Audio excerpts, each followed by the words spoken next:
I'm Joe Dallacqua. I'm the design lead at Rural Sourcing based out of the Albuquerque Development Center.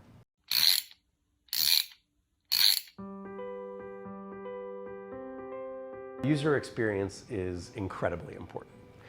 It is the way that you communicate with your users through your product. The best benefit, the biggest benefit of UX is you have a satisfied user base.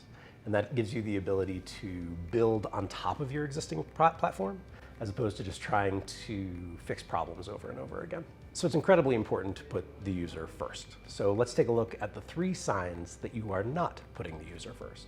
So the first is that you're only asking the user's opinions after the work is finished.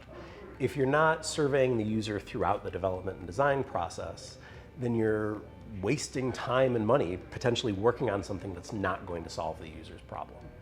Additionally, if you're not asking the user about what's coming next, the next phase of your product is being determined by ideas generated in an office somewhere, and you're going by feelings, as opposed to working on actionable data given to you by the people that use your product every day. So number 2 is that you're not taking into account accessibility needs. Accessibility is a huge topic. The digital domain is a huge space, and we want it to be as inclusive as possible.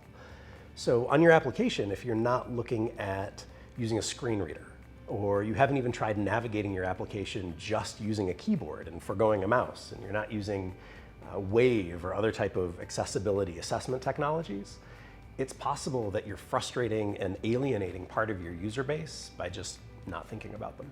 And number 3 is that you are chasing design trends.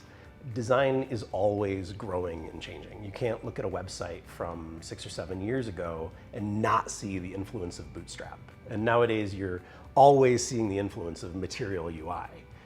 But when a client comes to me and says, here's the next great design thing, we really have to pause and consider, what is the effect of that design on my product?